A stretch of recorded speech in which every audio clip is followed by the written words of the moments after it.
สวัสดีน้องละสบายดีสบายดีคือว่ามาเจอกันรอบสองเนาะแม่จะ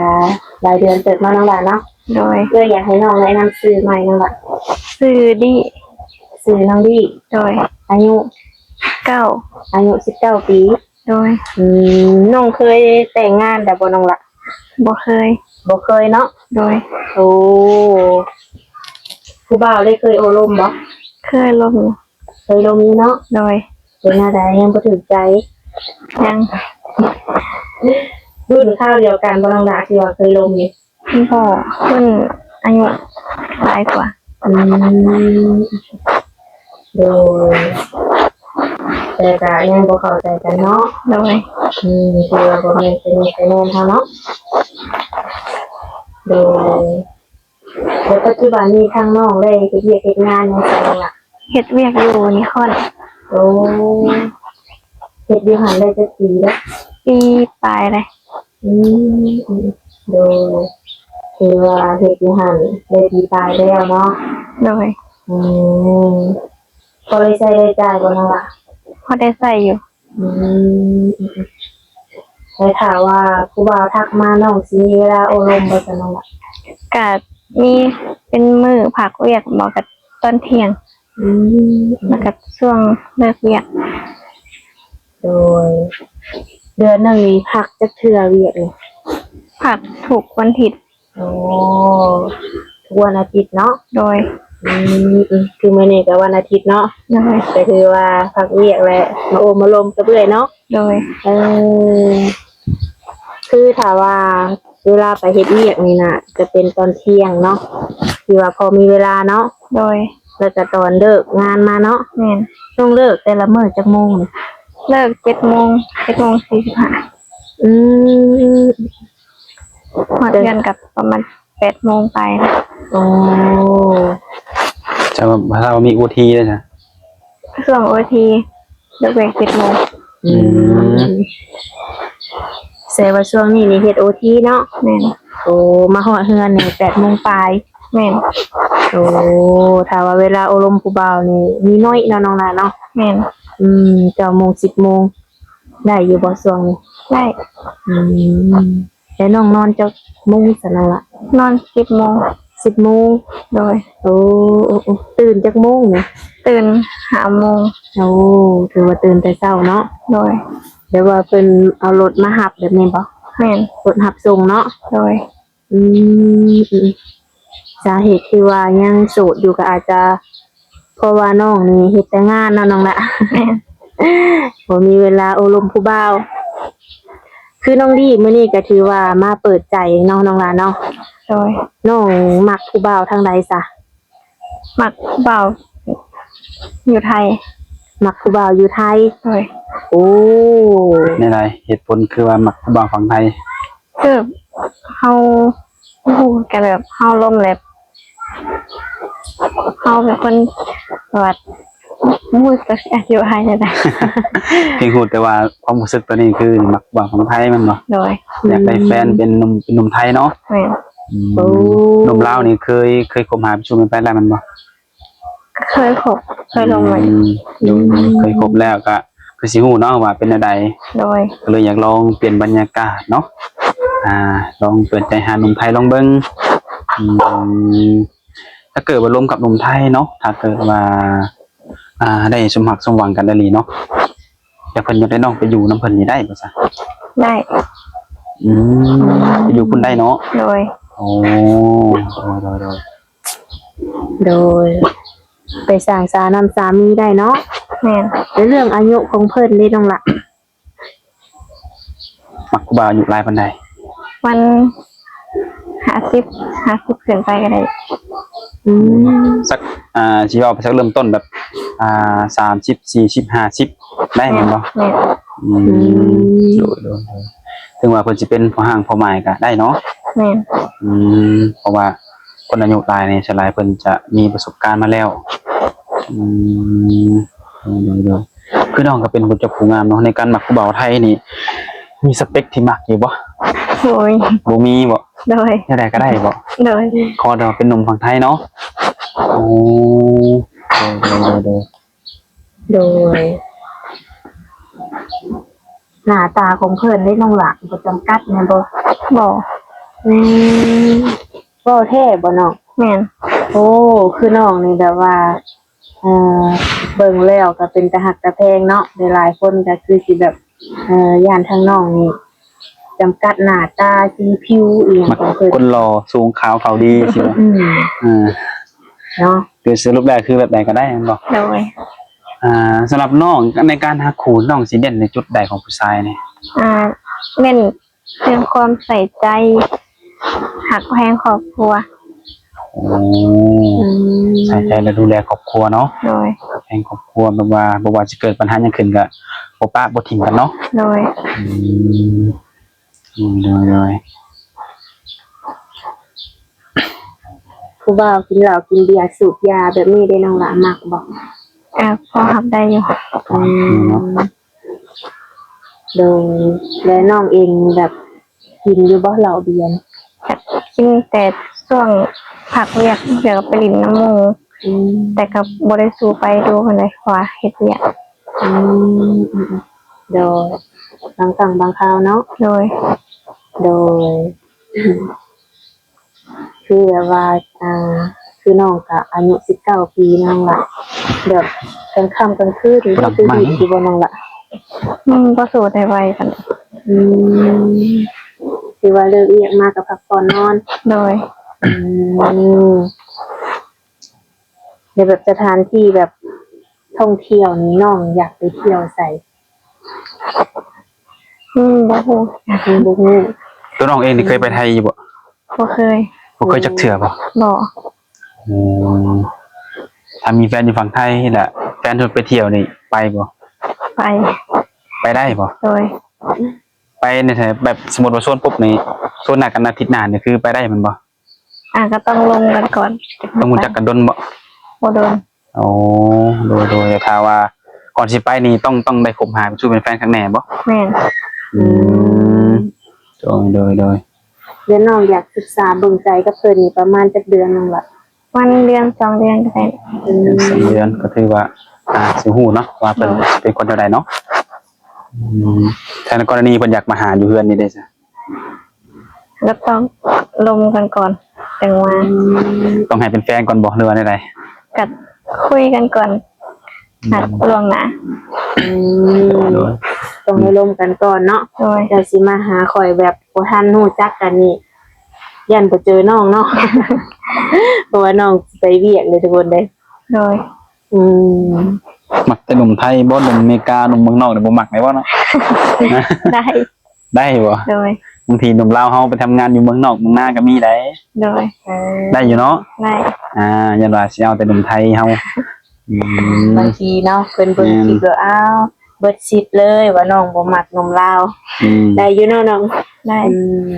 ยังแต่ว่าบ่มักแบบเขตใกล้เนาะ แม่น แต่ว่าเฮาฮู้จักนิสัยใจคอเพิ่นเนาะ แต่ว่าทางอื่นนี่ก็มีติดลมอยู่เนาะ โดย โดย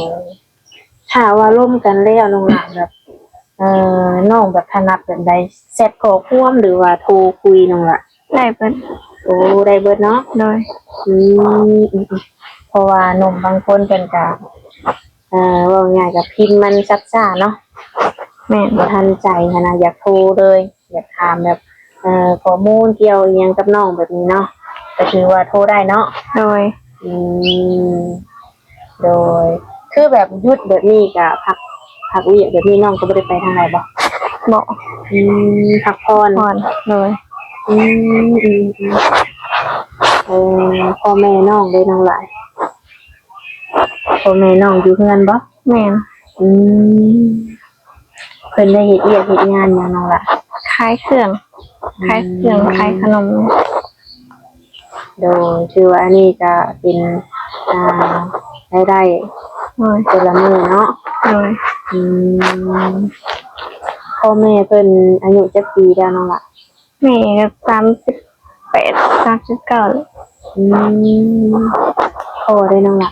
ทั้งเดียวกัน โอ้ ถ้าเกิดว่าลูกสาวไปอยู่กับสามีนี่ใครสิอยู่ดูแลพ่อกับแม่ กัดเดียว อืม มีลูกเรามีลูกสาวเดียวบ่เนี่ย แม่น โอ้ โอ้ลูกสาวเดียวถ้าว่าไปอยู่น้ำสามีนี่เที่ยวไปเที่ยวมา แม่น อืมโดยเที่ยวไปเที่ยวมากับบ่ยากหรอกเนาะ โดย เดี๋ยวนี้มันไปง่ายเลยน้องล่ะเนาะ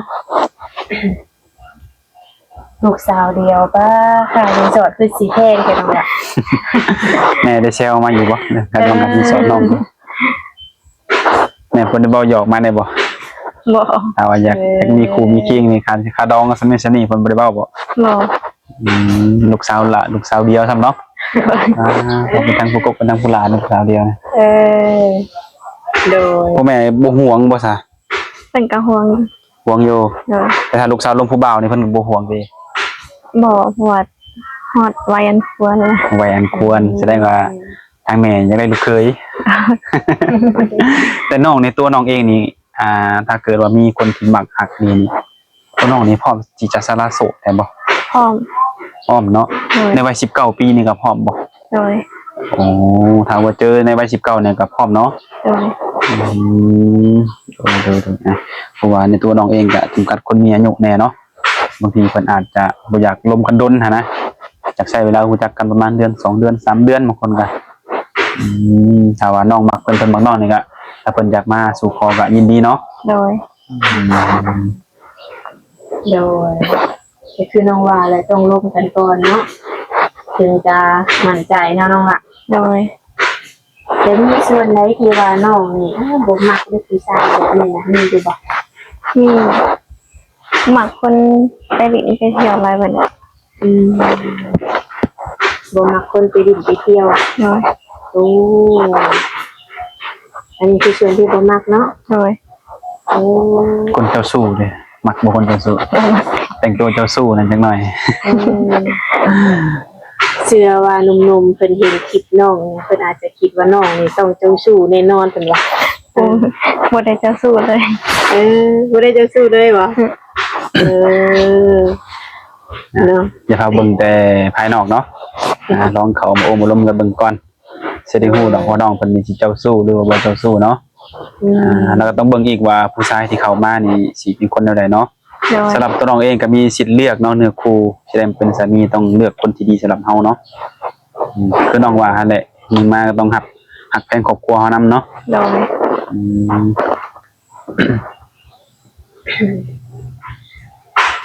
ก็คือว่ารอบนี้ก็เปิดใจคือเก่าเนาะสถานะหัวใจน้องนี่ยังว่างคือเก่าเนาะน้องหลัก แม่น แบบคือน้องเปิดใจตะกี้กับคนล้มเลยน้องหลามีอยู่บ่ มีแต่เดี๋ยวนี้บ่ค่อยมีเลย เป็นได้คือว่าบ่ค่อยมีเนาะ ขวานน้องก็เฮ็ดเวียกเขาแบบบ่ค่อยมีเวลาให้เพิ่นนะ โอ้สาเหตุคือเกิดจากน้องเองแมันบ่ โดย น้องนี่บ่มีเวลาคุยกับเพิ่นเนาะ โดย แต่ครั้งนี้ได้ซะน้องสิมีเวลาคุยอยู่บ่ซะ พยายามสิแบ่งเวลาให้ พยายามเนาะพยายามหนุ่มๆก็ต้องใจเย็นจักหน่อยเนาะครับบ่ให้ใจร้อนครับคือน้องเพิ่นก็มีหน้าที่ต้องรับผิดชอบเนาะเพิ่นก็เป็นอย่างสาวโรงงานแม่นบ่ โดย โรงงานนิคอนเนาะ โดย วันหยุดก็มีแต่วันอาทิตย์ จะให้เวลาถ้าเพิ่นบ่มีเวลาก็จังลมกันเนาะบ่แม่นว่าสิโทรมานำยามเฮ็ดเวียกก็ลมกับเพิ่นเนาะเวลาเจ้าของประเทศเพิ่นไล่ออกแล้วตกงานทันอีกเนาะจังหน่อยนะ โดย จะให้เข้าใจเด้อหนุ่มๆเด้อน้องเพิ่นสิมีเวลาคุยในช่วงพักเบรกบ่หรือว่าหลังเลิกงานเนาะ โดย นั่นแหละทุกคนให้เข้าใจ โดยแต่ว่าคนที่สิเข้ามาล้มกับน้องนี่นึงมานี่ต้องแบบเข้าใจน้องล่ะเนาะ โดย ว่าน้องเฮ็ดเวียกเฮ็ดงานเนาะ โดย บ่ให้ว่าทักไปน้องคือบ่อ่านบ่ตอบแล้วก็ถอยเลยแบบนี้ก็หักก็คือสิบ่เกิดเนาะถ้าว่าเพิ่นใจร้อนนะโดยเนาะก็ฝากถึงหนุ่มๆมักหักน้องก็ทักมาลมเนาะคือช่วงนี้ก็ยังมีโอกาสได้คุยได้จีบเนาะน้องละ โดย เพราะว่าน้องยังบ่ทันได้ติดคิดติดใจกับไผเนาะ แม่น ถ้าว่าเจอคนที่มักหักน้องก็พร้อมสิติดใจให้เพิ่นอยู่บ่ โดยพอ พร้อมเนาะ ขอบอกสื่อสิมาลุ้นกันว่าหนุ่มคนใดสิเป็นผู้โชคดีเนาะ คนใดสิได้เป็นผู้โชคดีที่ได้ไปคิดเป็นใจกับน้องกันน้องทุกคนคือน้องเขาเป็นคนผู้เจ้าผู้งามทุกคนแล้วก็เป็นคนขยันนั่นแหละง่ายกันเนาะเฮ็ดเวียกเฮ็ดงานหาเงินด้วยตนเองเนาะ โดย ก็ได้เงินมาเนี่ยจะได้มีส่วนแบ่งมีหยังแบ่งไปใส่ได้บ่ ก็มีแต่ให้แม่ ให้แม่เก็บไว้ โดย ก็ถือว่าในแต่ละเดือนได้เงินมาก็แบ่งแม่นั่นแหละเนาะ โดย ด้วยความส่วนตัวน้องเองเนี่ยซะสิ่งของที่อยากได้ฮะนะแบบน้องหาเงินจังซี่นะ อยากได้รถ รถยังรถอีโก้รถยัง รถจักร รถจักร โดย โอ้ตอนนี้มีเก็บแน่แล้วบ่ ก็มีอยู่บ่หลาย มีอยู่ยังบ่หลายเนาะ โดย ก็ถือว่าไว้ซื้อเป็นของขวัญตัวเองเนาะ โดย รถนี่รถรุ่นใดยี่ห้อใดน้องนะ ต้นอยากได้มุ่งซื้อมัน ฮู้ซื้อฮะ แล้วกันวันนี้เนาะทุกคนเอาตอนนี้ก็คือว่าน้องก็สะสมมาอยู่เนาะด้วยความที่ว่ามีความฝันที่อยากได้รถแม่นบ่ โดย สู้ๆขอให้ฝันนั้นเป็นจริง โดย นั่นแหละทุกคน โดยอันนี้เลยให้น้องเติมบัตรเด้อน้องหลาเด้อ ขอบใจ บัตรเต็มเบอร์เขาได้ลงกับผู้บ่าว โดยเป็นกำลังใจให้เนาะเป็นไงก็ให้น้องพบพ่อเนื้อคู่หรือว่าคนที่แบบเข้าใจน้องเนาะบ่ใจฮ้อนบ่วู่วามอะไรเนาะทุกคนเนาะให้สมหักสมหวังเด้อน้องหลาเด้อ โดย เปิดใจรอบนี้ก็ให้มานเนาะรอบนี้ให้ได้คู่ได้กิ้ง มาให้มันสู้คู่ผู้ดีเนาะ โดย ใจมากก็ให้เป็นครอบเป็นครัวเป็นเจ้าเป็นนายไปนั่นแหละเนาะ โดย ก็ถือว่าทางเฮาเองก็คือสิบ่มีหยังหลายแหละทุกคนเนาะถ้าว่าผู้ใดคล่องคาหยังเพิ่มเติมก็คุยกับน้องเพิ่นส่วนตัวซะเนาะ โดย อยากฮู้หยังก็ถามได้ส่วนเรื่องค่าดองค่าสินสอดก็ต้องคุยกับพ่อกับแม่เพิ่นพุ่นแหละเนาะสิฮู้ เอาโอเคให้น้องสุขดีเนาะโดยสบายดี สบายดี